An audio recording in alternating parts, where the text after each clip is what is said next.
we need to move from COVID-19 to Courage 20, bringing climate action, owning our future, being united together for racial justice, affordable housing for all, a green economy, and ecological restoration. I put together this document called Rebuilding BC as one of the lead authors with the Green Council for a Green New Economy. And there's a lot to it. And so I'm not going to cover most of it this evening, but the government, the provincial government, is asking for your ideas with the deadline of next Tuesday afternoon at 4 o'clock. And you can send them direct to recovery.ideas@gov.bc. So make notes during this presentation. There's loads to refer to, which you should find useful. And please, take the time to put your input in. So we've had really good response from Joel Solomon, who's a leading socially responsible investor, from David Suzuki, from Seth Klein, and from many other people responding to this. When I look at the table of contents, the items in yellow are the ones I'm not going to cover. I'm not going to read all this stuff through, so the other ones I will be covering later. But there's, for instance, I'm not talking about local food production, but actually we have 20 proposals tied to that. I'm not talking about advanced green manufacturing. I'm not talking about a province-wide transition to purpose-driven business or using public procurement to achieve social goals or the specific climate and ecological restoration things. There just isn't time for all this stuff. I wanted to give you new stuff that probably you haven't come across before. So starting with the Green Investment Bank. In Germany, Sweden, Denmark, these countries, community and state-owned banks serve as much as 64% of the banking market. Germany's Sparkassenbanks, with 15,000 branches, have a return on capital several times greater than Germany's private banking sector.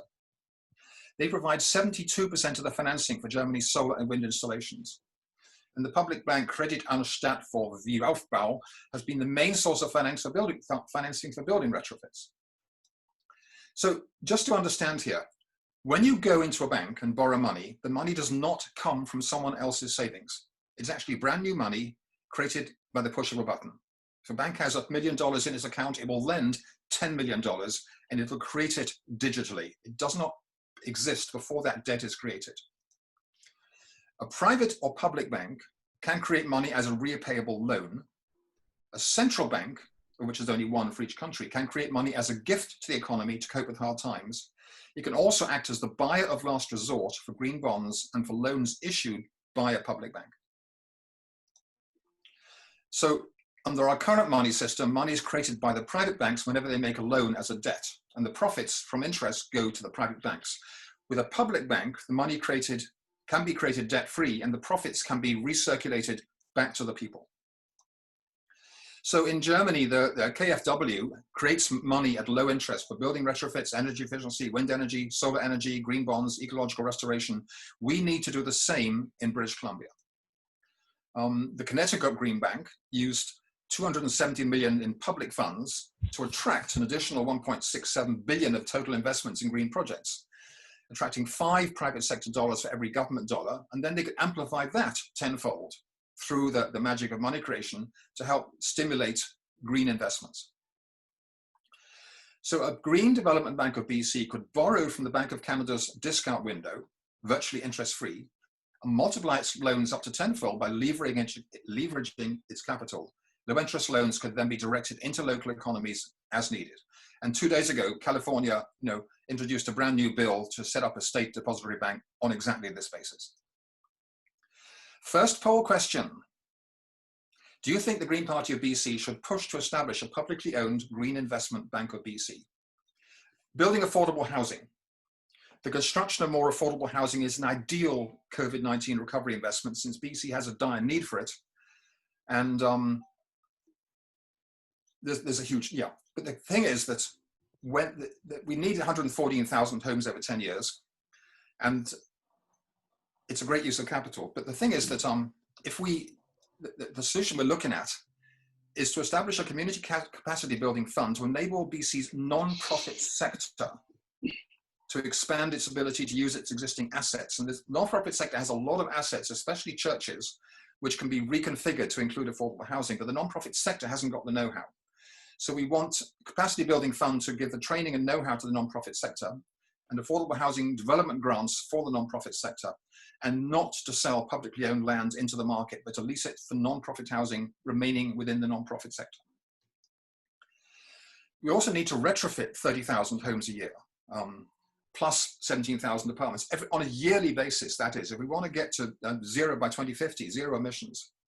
And buildings are 11% of our carbon pollution. The evidence here is that for every $1 million invested in this is supporting 20 jobs. So there's lots of jobs to be created.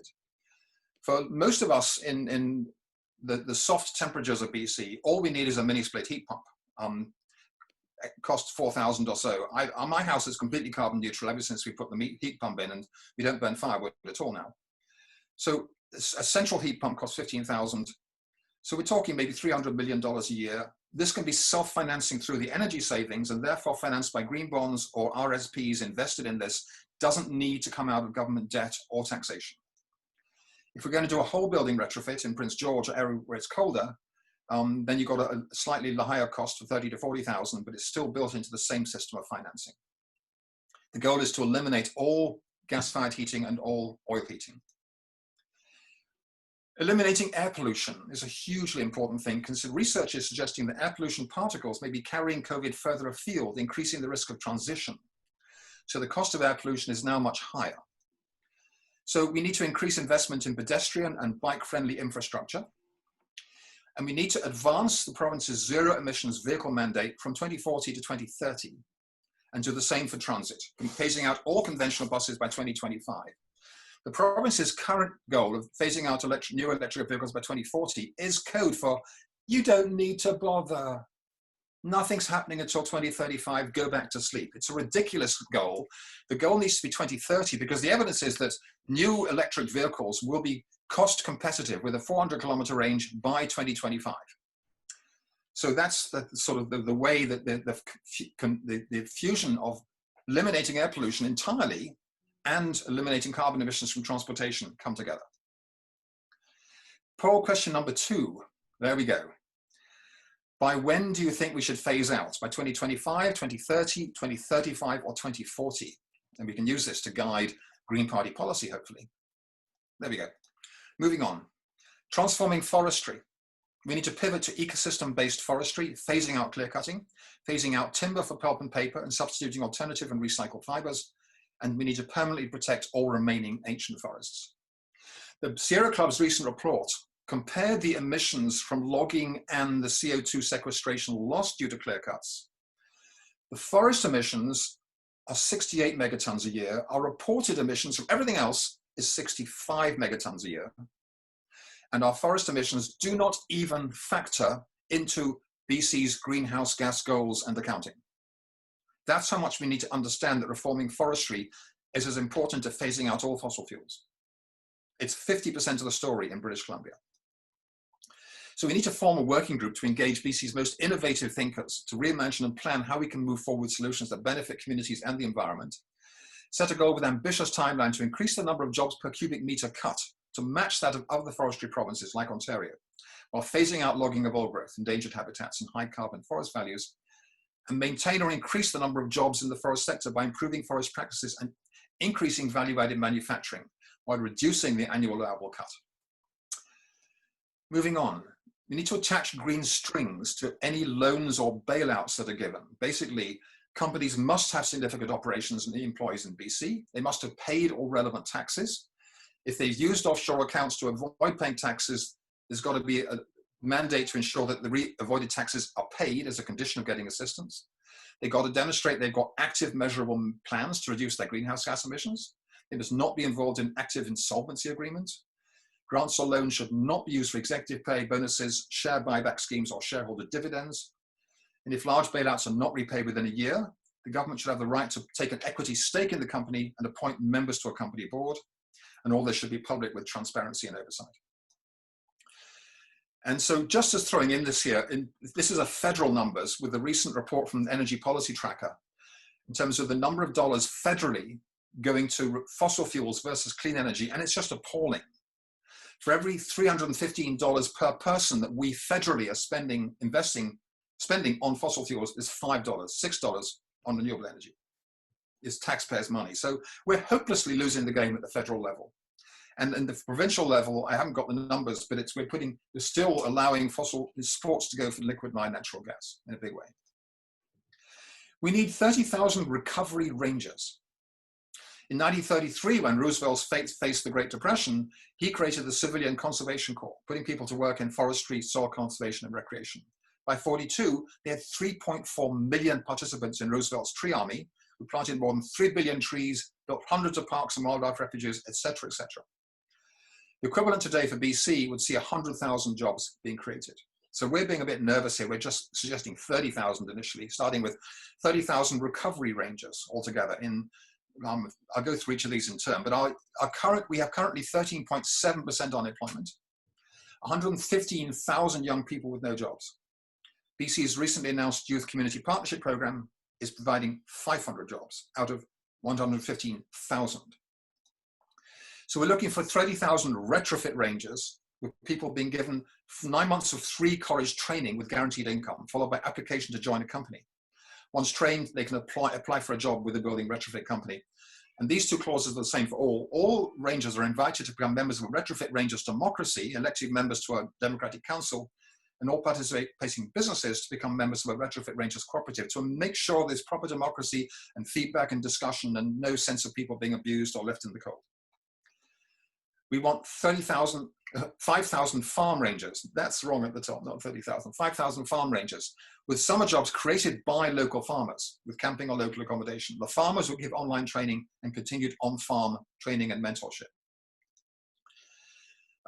5,000 restoration rangers with jobs being created by ecological non-profits and parks agencies for ecologically appropriate tree planting, parks improvements, riparian planting, invasive species removal, and etc.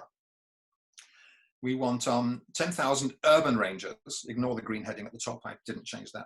Jobs created by non-profits, charities, and agencies to do social care, childcare, helping seniors, urban environmental work, community arts, helping people with disabilities, COVID-19 community mutual aid and urban farming, online training and continued on-site training. And then 5,000 climate rangers, jobs created by non-profits and agencies. Following training, rangers would invite neighbors to start COVID-compliant kitchen table circles to discuss the climate and biodiversity crises and to make the transition to climate and ecologically friendly living. Big pause, change of focus here, because I want to contrast our emphasis on personal wealth, which we get thrown at us with every Sunday magazine and Boulevard magazine of how much things we got to spend on our homes, and community wealth, which is a whole other creature.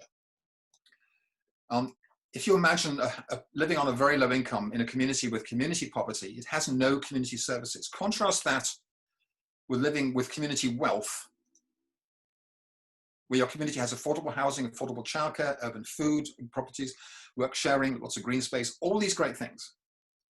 On the same low income, you're now surrounded by the ways to participate in your community for a lower, spending less money. You're less money on housing, less money on childcare, less money on transport, more opportunity to get jobs, social currency, all that sort of stuff. So that's the premise of the next few ideas that come up.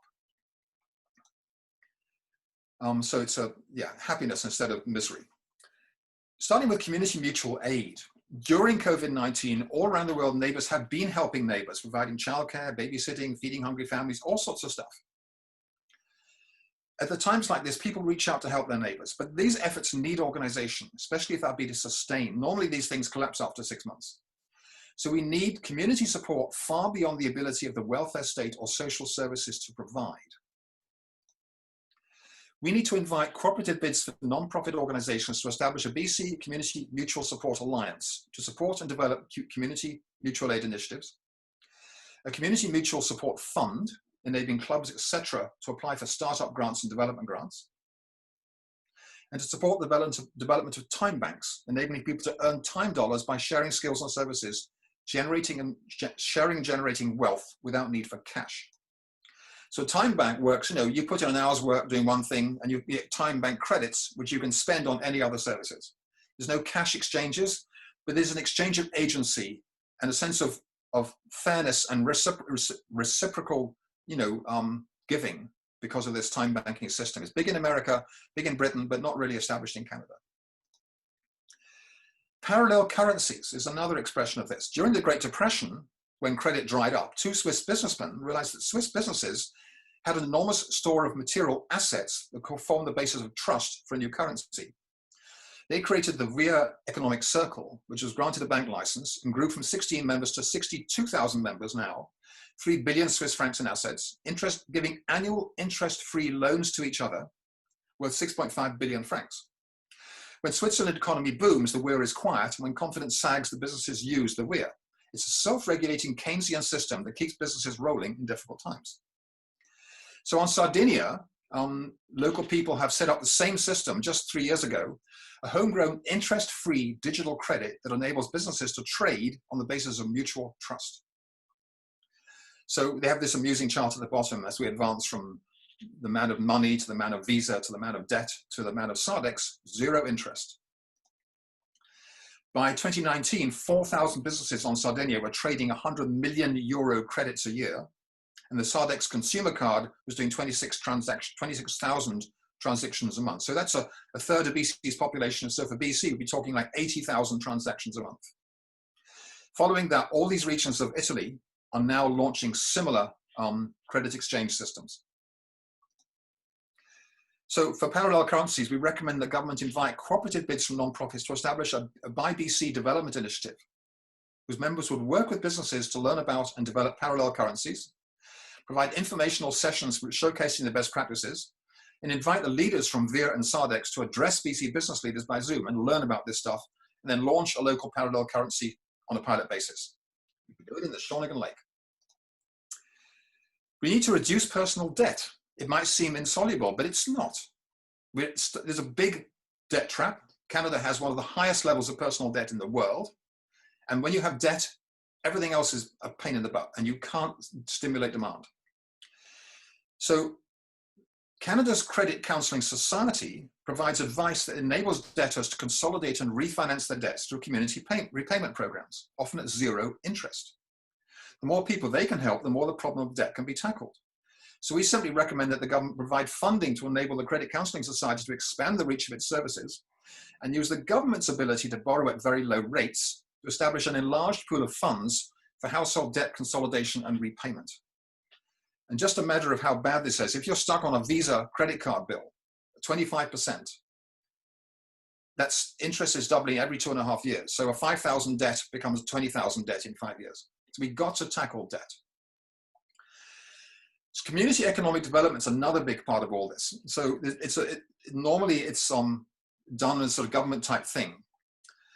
But community-based economic development emphasizes the development of local entrepreneurial skills, the formation of new businesses, cooperatives and social enterprises, the establishment of community investment funds, the launch of community sharing programs, etc. This is not about money, it's about skill. There's a lot of skill needed to do this. It's capacity. So in Nova Scotia, they've established provincial equity tax credits focused on community benefit that have inspired people to invest $100 million in 76 projects through their Community Economic Development Investment Fund, which require provincial legislation to establish, allowing local people to invest in food, renewable energy, and diverse cooperative and social enterprises. In Quebec, Chantier l'Économie Sociale supports 11,000 social economy enterprises, employing 220,000 people, generating $48 billion a year. 90,000 people engaged as voluntary board members. So the community economy has a massive amount to offer, and we're not really using it enough. We need to unleash this. We need a community economic development task force. And number one, to create online content enabling the formation of community economic recovery study circles. That people all across BC, from Schornigen to Duncan to Nanaimo, can join. Those will result in new local initiatives. We need to increase enrollment in study courses and how to do this, like the one at SFU, to work with the province to enable the easy formation of community development financial institutions and banks, to work with the federal government to enable the use of RRSPs for socially responsible community investments, and to develop a permanent CED startup fund. Worker participation. Understanding that essential workers are a key part of our community, but they're neglected, they're often excluded from decision-making. In Germany and Scandinavia, there are works councils and other forms of union-employer collaboration that make a widely recognized contribution to economic growth, including reducing strikes, because workers feel able to participate in what's happening. So on May the 16th, 6,000 researchers from 650 universities, led by these 3 women, launched an urgent call to heed the lessons of the crisis and rewrite the rules of economic systems to create more democratic and sustainable society and to respect the rights of workers. So in Germany, if you're on a worker council, you have a right to information, to inspect documents, to give recommendations, to be consulted, to veto decisions, and to negotiate matters of, between the employer and the works council. We need to give businesses new life after bankruptcy. So when a company is facing bankruptcy, the employees are generally just left out to dry. A transition to employee ownership enables a business to keep operating. For example, in Chicago in 2008, Republic Windows and Doors declared bankruptcy and laid off its entire factory workforce. In response, a group of employees got together, calling in help from the unions, and the Center for Workplace Democracy was dedicated to supporting worker control, raise the investment for the workers to buy the factory, and form the new era Windows Cooperative. They had assistance, they need support. It's a complex thing, but it's nothing that we can't do ourselves here in BC. So we recommend the government fund an agency on non-profit support businesses facing bankruptcy to sort of help establish this sort of thing, and to establish interim financing enabling the gradual purchase of assets by the new employee owners. 4-day week. New Zealand's considering creating more public holidays and encouraging business to adopt a 4-day week to give people more time to spend on tourism while reducing urban traffic and air pollution. So a lot of people really value the longer time they have with their families, and we can make that more permanent by shifting to a 4-day week with tax incentives and this, that, the other, without, I should say, requiring that everyone gets paid 20% more effectively for working less, because employers just can't do that at this time. There are various ways of doing it. In New Zealand, they found that a 4-day week trial reduced staff stress levels and increased work-life balance and did not affect job performance, working over 4 days instead of 5 days. We need to reduce poverty and vulnerability. Now, the assumption among many Green Party people is that we need universal basic income or guaranteed income. But there are 3 options here, not 1. We need to discuss personal basic income, universal basic income, or universal basic services. I'll come to each of these, or a job guarantee for everyone. These are all options, and these little books describe all 3. So universal basic income, the Parliamentary Budget Office estimated for a limited income to only sort of a quarter of Canadians, cost between 47 and 98 billion a year, which is up to 7.6% of GDP, and between 31 and 60% of government revenues, giving you 18,000 a year for individuals, 25,000 for couples. The danger is that the additional income will be absorbed by rising rents, absorbed by rising mortgages, weaken the demand for a higher minimum wage or living wage, and be absorbed by rising debt interest charges. So you come 3 years later, people think it's all gone. Inflation's absorbed all that extra money. I need a bigger basic income. And then you get more rising rents. If we look at universal basic services, instead, we're investing government money in guaranteed affordable childcare, housing, food, education, adult care, transportation, digital access, and seniors care.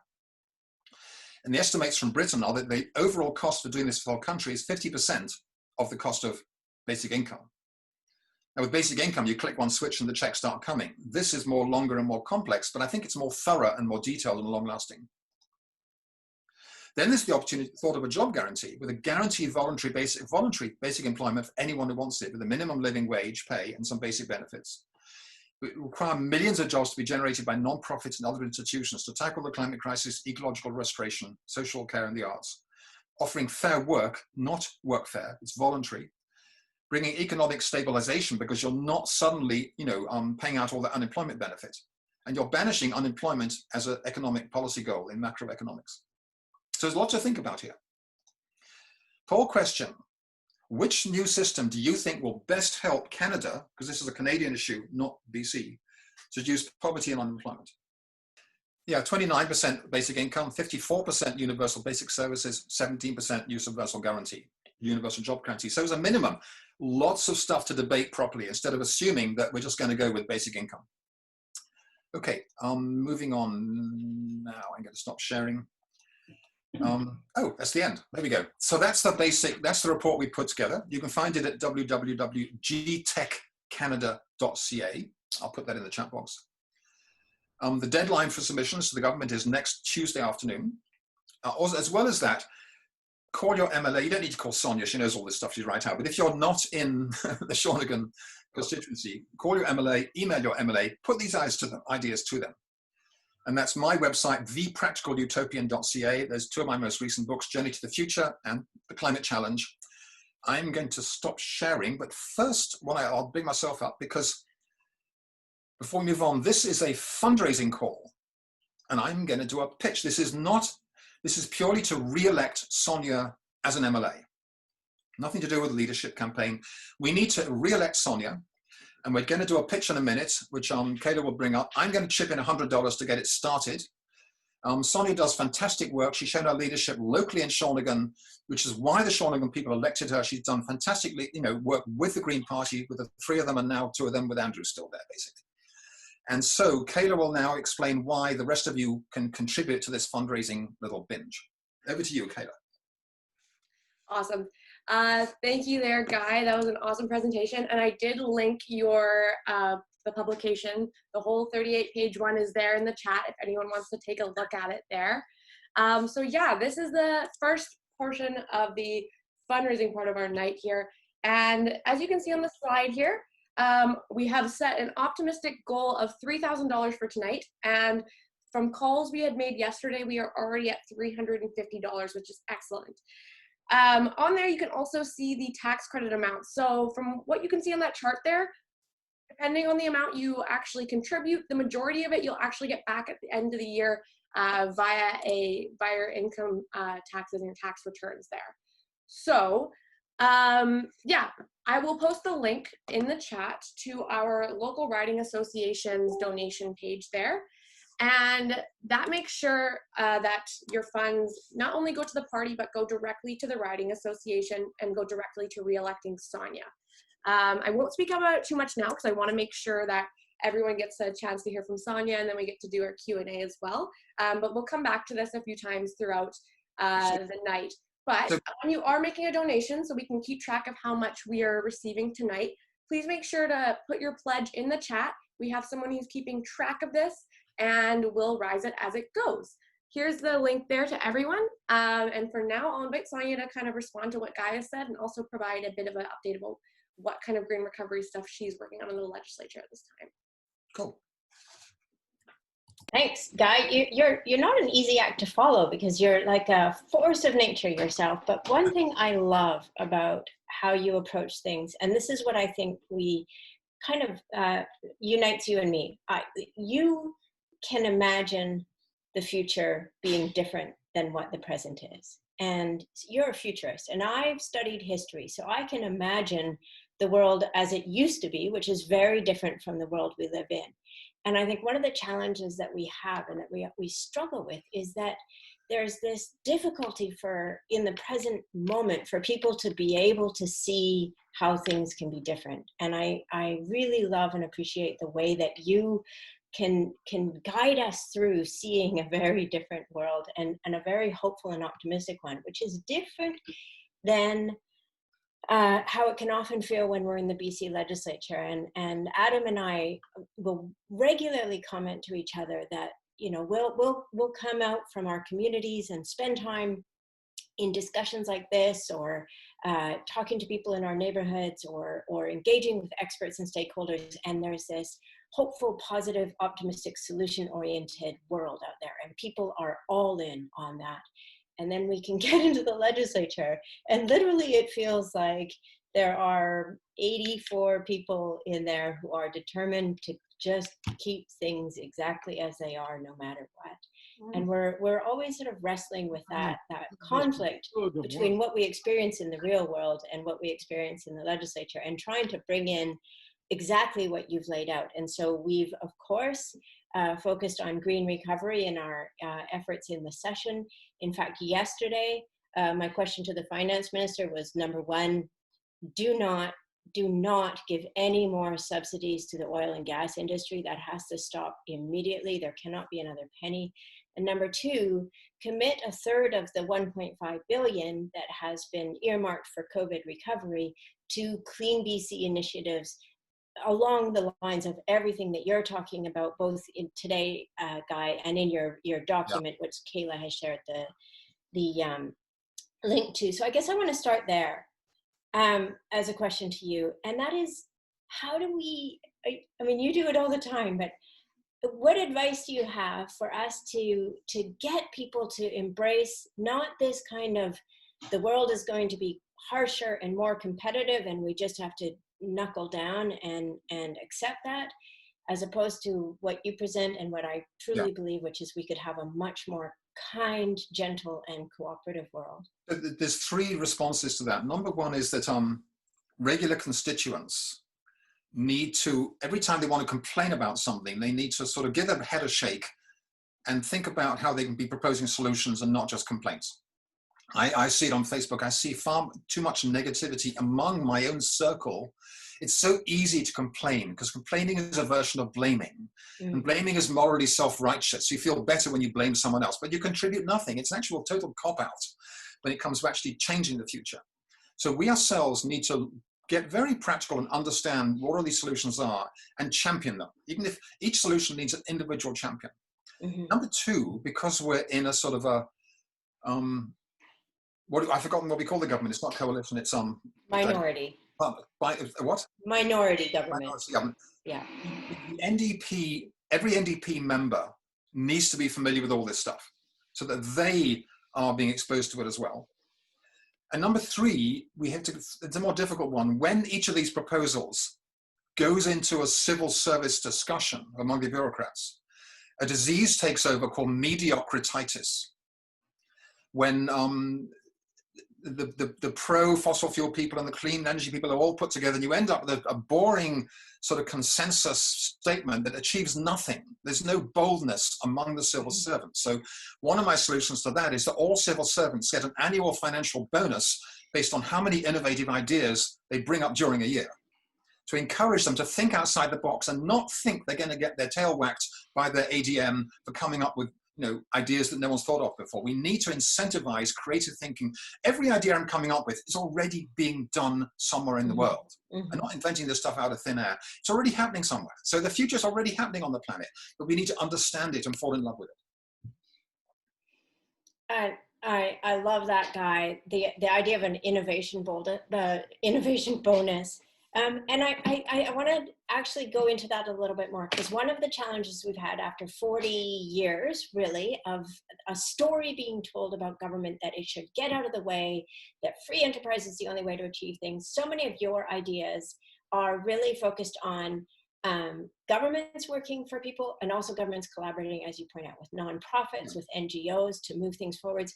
Your Rangers idea really depends on governments taking on a very proactive role. Yeah. So the trust in government piece is also a challenge at the time that we're in, and I think we've come a long way. Here in BC, we have an international heroine in Bonnie Henry, who has been recognized as this very reliable, very effective voice of communication, of evidence-based decision-making, and being very honest about how, particularly in a pandemic, we're always dealing with things that are changing in real time, and that we can convey that. How do we grow more trust in government so that we can move forward with this kind of boldness? I think you need to trust that most people do trust in government. That the right-wing media will make it seem that that's not the case. In the book I'm writing on the economics of kindness, I'm redefining the world. It's nothing to do with left-wing or right-wing. Of course we need enterprise. Of course we need government. Duh. The real issue is between whether you're a dominator or a cooperator. A government that bullies and dominates is a bad thing. So is a business. We want a government that cooperates. And I remember 20 years ago, the Vancouver Sun, because it got so many stories from the Vancouver Taxpayers Federation saying, oh, taxes are too high, blah, blah, blah. They put out a question saying, do you like paying taxes? And they got so many responses, they ran a full double-page spread with people saying, I like taxes because it stops crime, it gives me schools, it gives me good roads, and all the reasons. So there's a huge silent majority who say, of course we got to pay taxes, right? And incidentally, in terms of the innovation thing, the Green Party itself could find a resort owner in Tofino who would give 5 resort nights as a prize, and you could select an internal competition for the most innovative civil servants and give them the prize of a free weekend in Tofino, and the media would just go to town with it. Yeah, it's, I love these kinds of ideas. Unfortunately, yesterday, a bill was read into second reading that, on the one hand, it allows for deficits, government deficits over the next 3 years to acknowledge the reality that we're in this recovery period. But it has maintained the punishment of ministers. So if a minister's budget is not balanced, that minister will take a 10 to 20% pay cut for not having achieved a balanced budget. And we know that a number of ministers that have been very involved in addressing the crisis we're in, including our health minister, will likely face a punishment for not delivering a balanced budget. And this is kind of goes the opposite of what you're talking about, right? It's paradoxical. If the government knows it's in a deficit situation, we know they're going to run a deficit with $1.5 billion committed, that's going to be shared among the ministries. Mm-hmm. So within the ministry discussions, there's got to be a lot of ideas coming up. Mm-hmm. And that's where the Green Party could put a call out. Please nominate a civil servant or bureaucrat who's being innovative and coming up with new ideas. Even if the ideas get shot down, they can still be nominated. Yeah. This is the model we need to create, is much more of that, much less of the cautious, fearful, also, and much more of the bold. By doing that, you get profile for the Green Party. You give a lot of encouragement to civil servants who are praying for someone to stop the plague of mediocrititis. And you'd have some fun in the media because people can nominate people. It'd be a public process. They could see what they're trying to do. I'm just going to ask one more question, and Kayla, yes. I'll hand it back to you, and I think we'll go to some questions from everybody. But there's the part that you talk about, the neighborhood level of connection in this, and I this really resonates. I have ideas about neighborhood captains and how do we create that really deeply connected kind of neighborhoods that I think are the foundation of resiliency in our communities and our societies. Can you talk a little bit more about that vision that you have? Well, it's in every crisis, when there's an earthquake or a forest fire, neighbors spontaneously help neighbors. Yeah. It's a human impulse to do that. Most of us don't turn into selfish yahoos. We actually become helpful. But then when you want to sustain that, you suddenly got a database, you've got regular communications, it's complex. And those groups haven't got the skills that a running a regular nonprofit society has, but we need to sustain them. The drawback to the welfare state is that we hand all power to civil servants who shuffle paper and give us money. And yet the true benefit of mutual aid is that it's developing both personal agency and community agency. But if we had that basis of, instead of any nonprofit starting up with guaranteed access to a $5,000 development grant, an online training course, a mentorship with people who've done this before, a way to connect with each other, saying, what are your lessons? What are your lessons? We messed up on that, but that's a great idea. But it needs support to keep people being voluntary without making mistakes and then getting burnt out, basically. And I think it's not just neighborhood watch, which is purely an anti-crime thing.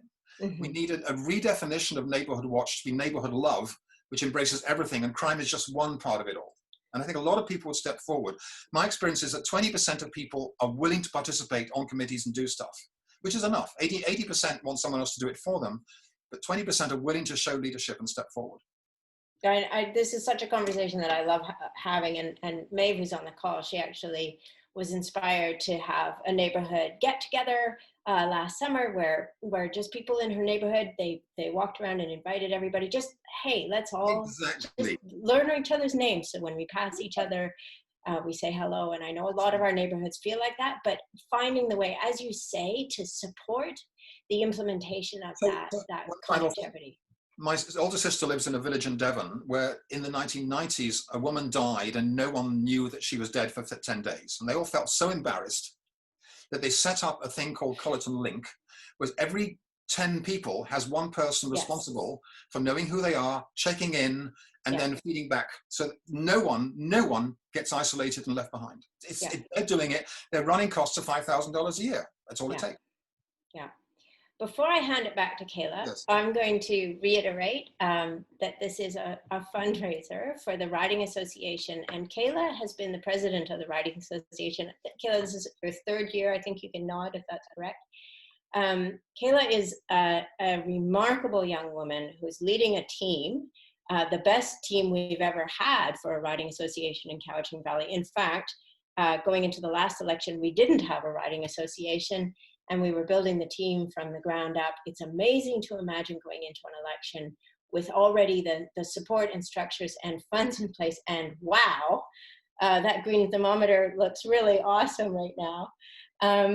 And I want you to know how effective Kayla and the entire team is at leveraging these funds to get outcomes. And ideally, I mean, it's hard to say, like, help me get elected, but you know, Adam and I have learned so much in 3 years in the legislature, and I hope that you'll be watching this session in particular, because we are hitting a kind of level of capacity and effectiveness that feels very exciting and very wonderful. We've already, on one piece of legislation that got passed, we got an amendment to that brought in more transparency and more accountability for government. And we are working very hard on a number of bills. And we definitely want to come back to the legislature and keep serving our communities and all of BC, and keep bringing these ideas, which are so lacking inside that chamber, which feels as old as the chamber looks some days. And I really appreciate your support tonight, and for being here and for engaging with us. And Kayla, I can't even tell you how much I appreciate and adore you. You are an amazing inspiration. And I don't know what we did before you came along. Well, thank you, Sonia. I really appreciate that. I know I'm speaking for many of us when I say just how thankful I am to have you as our elected representative, and obviously beyond that as my boss and my mentor. So, oh my God. But yeah, thank you to both you and Guy for really great thoughts on this really important topic. It's a great start to this conversation, and I'm thrilled to see already some questions in the chat, along with significant progress towards our fundraising target tonight. So we're at $1,900 as of now, and our goal is $3,000.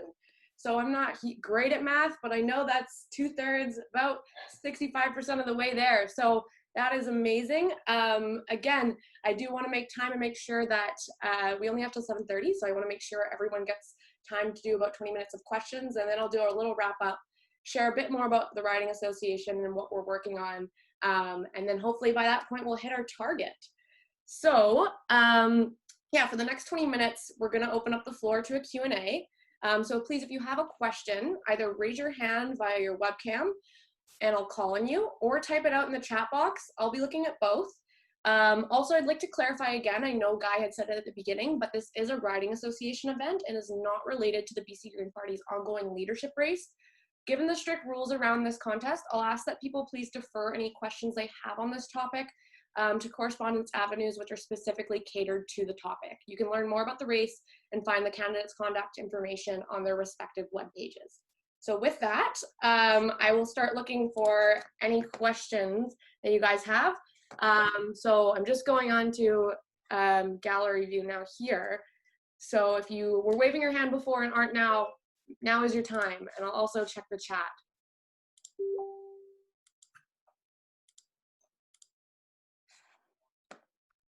Okay. Let's see. You got a hand raised from Justin Smith. Justin Smith. Okay. There we go. Thank you, Justin. I just requested that you unmute. There we go. Perfect. Perfect. Yeah, so I was just wondering, what's the Green Party's position on the craft cannabis industry in particularly in the Cowichan Valley, as I know that could be a really good pathway to economic recovery, especially if we were able to do it in a green manner. And I just want to kind of get Sonia's thoughts on that.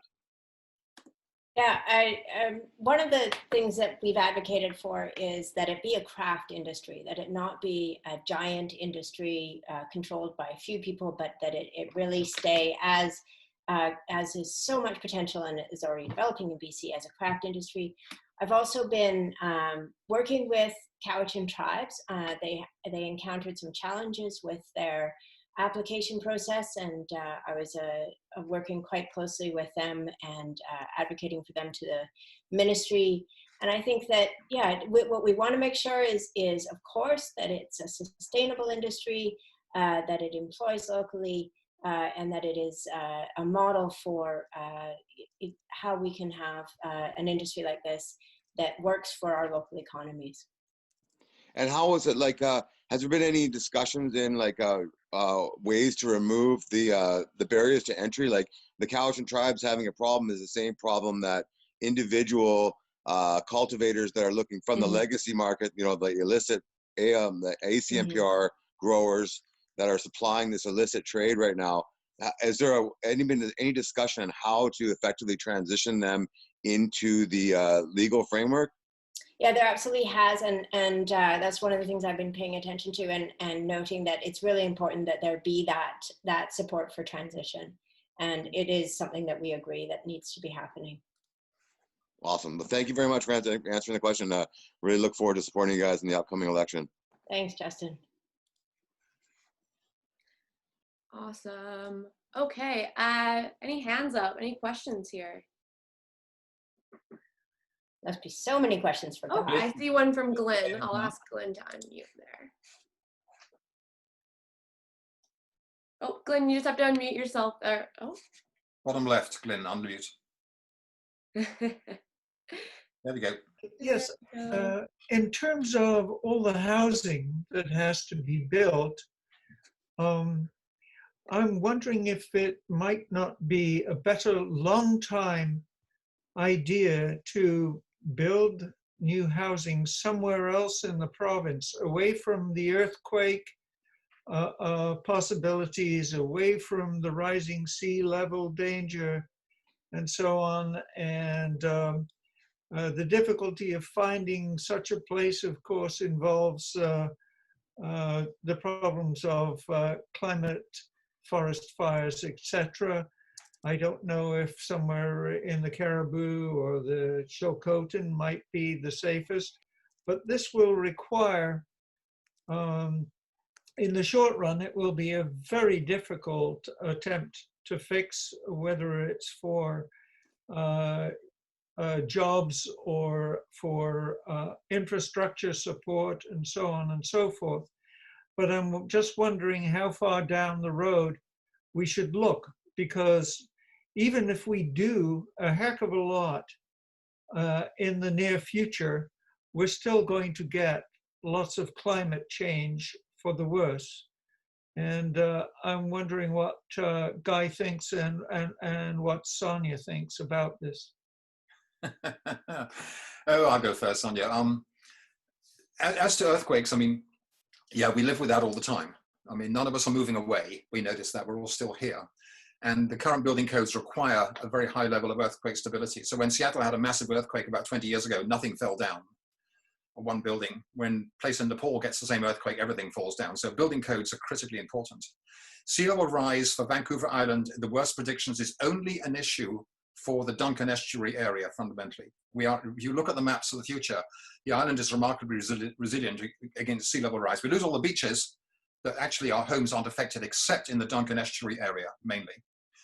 And there are new homes being built all the time. All we need is legislative requirements that, you know, a third of those new homes are built for people on minimum incomes and affordable incomes. There's not a shortage of places to build homes. I mean, this island has got a phenomenal amount of space on it.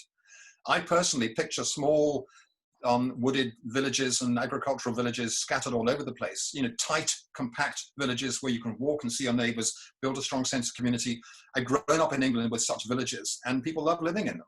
They're a great way of living, not this separated 5-acre lot business where you've got to drive everywhere and there's no facilities nearby. So I'm a great believer that we can solve this and create a wonderful quality of life for those people. Sonia, your turn. Yeah, and I think, you know, of course, what I like about your plan, Guy, is it really takes where we're at right now and says, okay, how do we make this better? How do we do change rapidly, because we are in a time crunch in terms of how quickly we need to decarbonize the economy and decarbonize how we live. I agree with you so much on the villages piece. I'll just speak to my own experience. We moved to a street here in Shawnigan Village where we can walk down to the village and we know our neighbors. And, you know, my 14-year-old son does yard work for a couple of the seniors who live in this region, and my daughter babysits for the neighbors right next door. And it feels like we've created that that kind of connection and community, and it improves all of our quality of lives. And there was one night when our neighbor phoned us and they were worried about their teenager, and we were able to check in on him. And it's those kind of immeasurable things that show that how we live and how we build our communities actually impacts everything from our mental and physical well-being to our how we go about from day to day and how we move. So I'm with you on that so much. And I know, Glenn, that, that of course we're concerned about impacts, but I also think that we've got to start with what we've got and just build it so much better and get to the place where we are using so much less energy to live and living so much better. Yeah. Who else is waving their hands? Oh, I see Aaron, Ian, and there were some ones in the chat, so before they get lost in my messages here, I'm going to pull one of those up. So there was one in regards to LNG, and I think it was from Ian here. So Ian said, LNG prices have collapsed globally and are forecast to stay at historically low levels for several years. Can we rely on this to stop BC LNG construction? If not, what are the chances for stopping them in the legislature, and what's the best way we could do so? And he says, PS $50 you donated. Yeah, thank you, Ian. And thank you to everybody who's made donations. Amazing, just huge gratitude.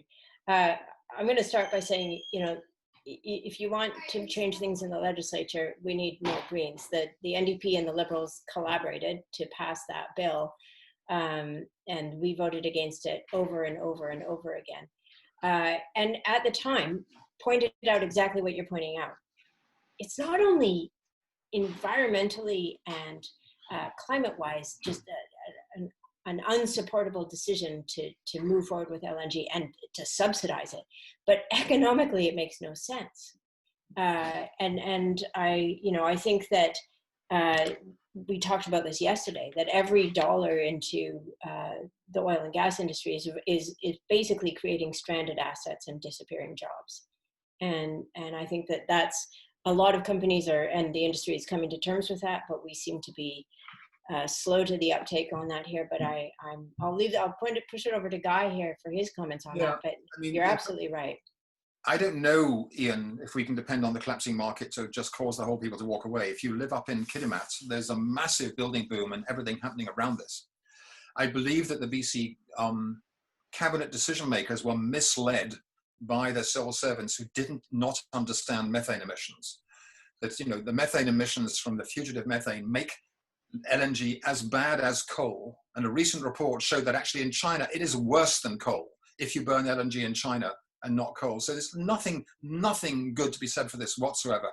And the only motivation for people behind it is corporate profit. They're not doing it for the jobs. They're doing it because it's a financial play. It needs to be shut down, but I don't know that politically it's really difficult having got in this far now. I mean, the people in Kitimat are sort of praying for this thing to happen.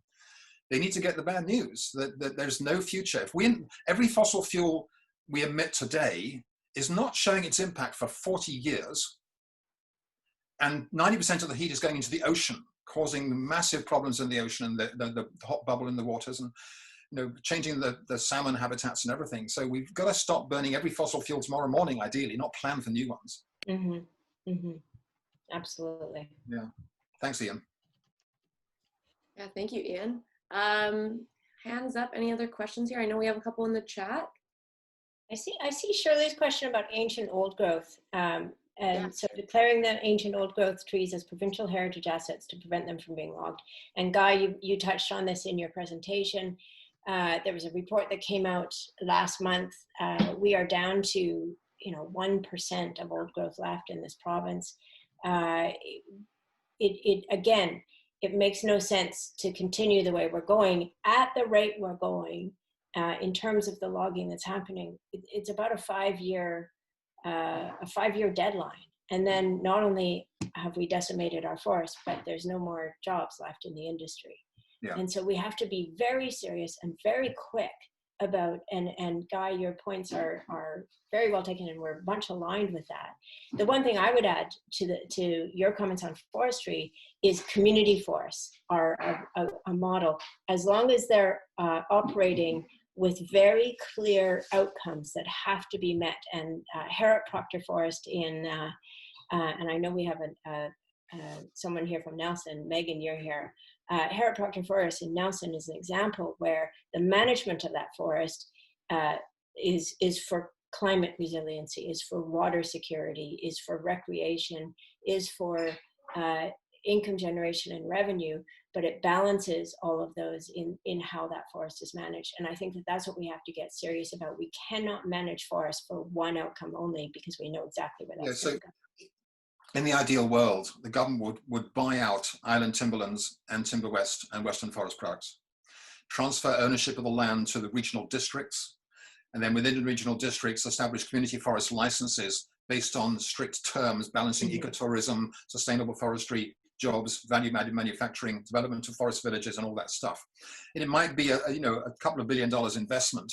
That's only for the private managed forests. For the old growth forests, the ancient forests, we basically need to stop. And I know that there are the New Democrat MLAs who want this to happen too. But Valerie Langer told me just the other day, I was on a thing with her, and she's a longtime forest activist. She said that the minister, Doug Donaldson, is just going the other way, other direction, totally in with the forest unions and the companies. The NDP didn't change the civil servants when they got into office. They still got the old liberal players who are going by the old playbook. That's the trouble with all this. Yeah, and I would also add that it's a paradigm in some ways. That in a lot of ways, it's still adhering to this notion that the way you get jobs is these big industrial projects and. But they're not even jobs. It's one fella puncher machine. I don't believe in the paradigm, but the jobs are in the trucking. They can do other trucking. Yeah. So again, it's that lack of imagination, Guy, and your point about the innovative thinking that we should have bureaucrats and people in government who are brave enough and courageous enough and actually rewarded for bringing forward those really good ideas and saying, okay, government's role really should be, okay, these are the outcomes we need to get to, right? We need protected old growth forests. We need a sustainable economy. We need the retrofitting to happen. And as you've laid out, Guy, here are the steps to get there. And that's how we should be approaching this. So we need 20 Green Party MLAs supported by 18 New Democrats. I will say this, that having a minority government inside that legislature, without a majority, it has shifted in fundamental ways the culture of that place. It's got a ways to go, but I don't know if anybody saw on Monday, but I asked a question in question period about the Water Sustainability Act and the need to get moving with that act so that we can know how much groundwater we have in BC and moving forward with licensing. Mary Polak, who was the minister when that act came in, followed up and asked a second question on the Water Sustainability Act. I don't think there's a time in BC's history when parties have cooperated, in that kind of way, to say, we both really believe in the importance of this act and the importance of protecting water and groundwater, and we're going to work together to put that in front of the government and make that a priority.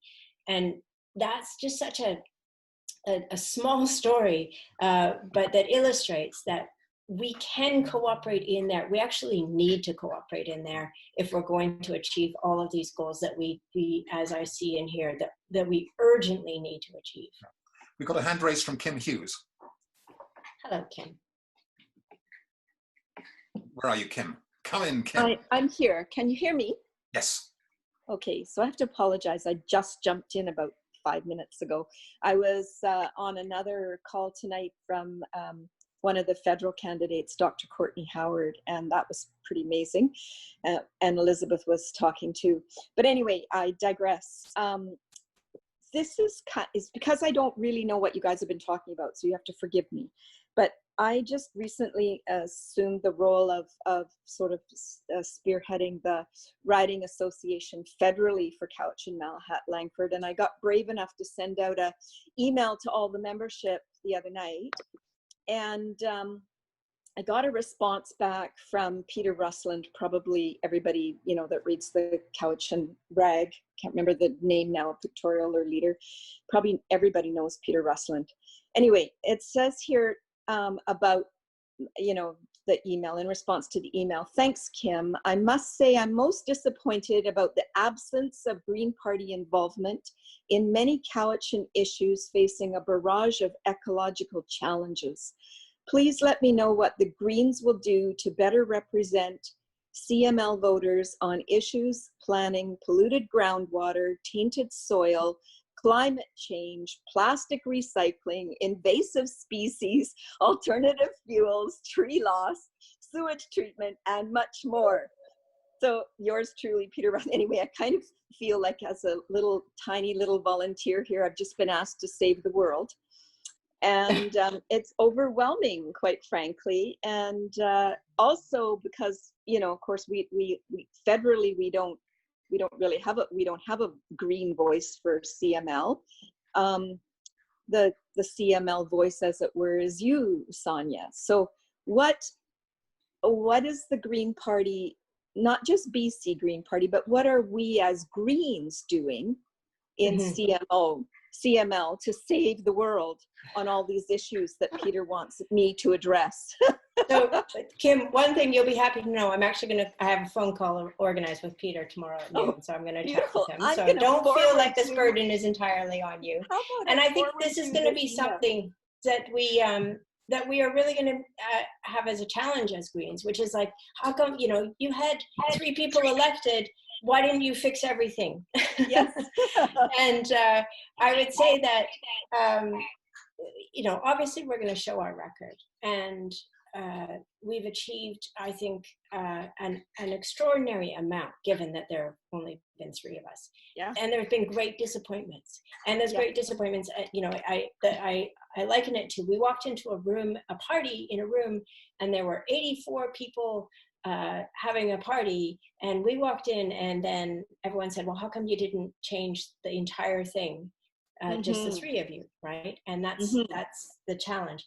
In terms of what you're saying, I think, and Kayla is a great resource to talk to. We had a meeting with our riding association on Saturday last weekend, socially distanced outside. Kayla was amazing how she had it all set up, and talked about just this kind of thing. And how do we, because it can't just be one person.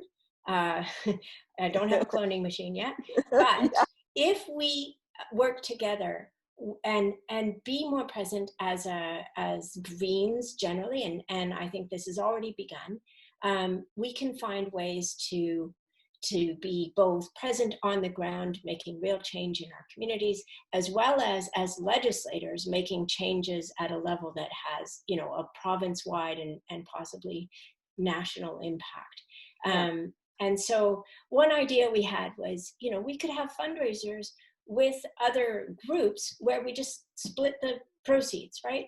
And so we are supporting other groups in their efforts, recognizing how valuable they are, and also bringing, you know, helping out our own work to move forward green policies and initiatives.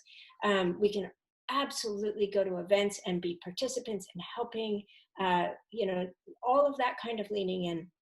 And I would say all the things that, working together, all the things that Peter listed, we have done. There's the old growth report. It will be made public soon. That's an example. We wouldn't have had that had it not been for us. There's a basic income panel that's bringing out a report soon. The innovation commissioner, as you mentioned in your report, Guy, the emerging economy task force. These are all green initiatives, and I'm happy to talk with Peter about this. But I think just pointing out, we are doing our very best, and we aren't going to stop. Yeah, absolutely. Yeah. Guy wanted to add something there. It's because time's running out here. I'd like to hear from someone who doesn't have grey hair. And I'm looking around, I'm spotting Felix, who's definitely not grey hair. Do you want to chime in, Felix, for a younger person's perspective on the kind of ideas we're putting across here? We'll put him on the spot there, Guy. Yeah, I did. He's going to respond really well, though. Sure. I found it interesting. As someone who has like formerly been a very strong NDPer and was really angry about like LNG stuff, so I kind of came to have a look, and I support most of it, to be honest. But I don't know. Glad you're here, Felix. Yeah, thank you. Okay. Anyone else under 70? It's embarrassing to say that. If not, we're actually getting towards the end. I know we only have 15 minutes. I did want to talk a little bit more about what the Riding Association is doing and just wrap things up for everyone. But how's our fundraising been first? Wait, before you guys get to that, I just want to give a shout out to Pam and BJ. I see there's a note in the comments here about Pam and BJ in the Kingburn Valley Community Association, which Pam, if we'll get you the transcripts from today in budget estimates for the Ministry of Agriculture. I opened our questions to her with Kingburn Community Association and have gotten a commitment to a meeting with her. So we're going to have meetings for the Kingburn Community Association with both Ministry of Mines and Ministry of Agriculture to get hopefully some really good progress on the issues that you're facing. So it's nice to see you in the chat, and just wanted to let you know that you were in my heart and mind today in budget support and budget estimates. Awesome. Yeah, and thank you for coming in today, Pam. Appreciate that. And thank you all for your thoughtful questions. Yeah, before we close things down tonight, I would like to make one final ask on behalf of our Riding Association. While it's already been said in different ways by both Sonia and Guy, the conversation we've had today is absolutely essential, but what is even more important is ensuring that this dialogue is able to translate into meaningful action. Right now, we're just over a year away from the scheduled election. However, there has been some indication from the NDP that a snap election could be forced in the spring. If this is the case, we need to know by then that we have all the necessary tools in our toolbox to run a successful campaign and get Sonia reelected. And while that takes a significant amount of people power, it also takes money, unfortunately. And that work is beginning now. Like Sonia said, we had our strategic planning meeting last Saturday. It's a lovely event. And it was awesome. There's so many ideas that came up, but it does take money, unfortunately, to get us out there. So regardless of whether you're able to contribute $10 or $1,000, that would be steep, but awesome. Every donation puts us one step closer to securing Sonia's seat in 2021. And as of now, I'm just going to share my screen here because it was hard for me to multitask, but we're at $2,250, which is amazing. I am absolutely thrilled with that. But if we're able to get to that target of $3,000, like, that would be unthinkable. This is our first fundraiser of the year here. And yeah, we had a significant setback in our ability to raise funds due to COVID-19, as you can imagine. But clearly, people are showing up, we're getting energy together. And yeah, the NDP have already made it clear in our riding that they are coming for us. They've put in a significant amount of power and people already in this riding. And I think we have the power tonight to show them what they're up against. And we've already done that. Thankfully, political contributions are tax deductible. So as you can see on the slide, the majority of your donation will go right back into your wallet in your next tax return. So if you are able, please consider pledging a donation tonight using the link I've shared in the chat. This link brings you to our Riding Association's donation page, which ensures that your funds go directly towards Sonia's re-election and not the general party fund. So while we're all thinking about that, and while our treasurer tallies up the final numbers, I'd just like to also take the time to thank our guests, both Sonia and Guy, for joining us tonight. It's been such a pleasure hearing from you both, and I'm so excited that we got the chance to initiate this discussion locally. The contribution from everyone here as well regarding questions and comments added to the chat was also super exciting. And I'd like to thank you guys all for just taking the time to hang out with us for the last hour and a half. Your engagement means so much to me and the Riding Association. And without you, our work would be absolutely meaningless. And in this case, it would be audienceless, which is even more sad. So thank you for not putting us in that situation. I'm really happy with the turnout today. I'm going to leave this open for the next 5 minutes or so, just so we can keep track of any more donations come in. But until next time, have a lovely night, everyone. If anyone else wants to say anything or kick around for a bit, you're more than welcome to. But thank you so much. I just want to say a huge thank you to you, Kayla. Thank you, Guy, for joining us. It was a really informative, inspiring evening. And thank you to all of you for coming out on this beautiful sunny evening, one of our first of the summer. So I can understand that might have been hard to resist staying outside.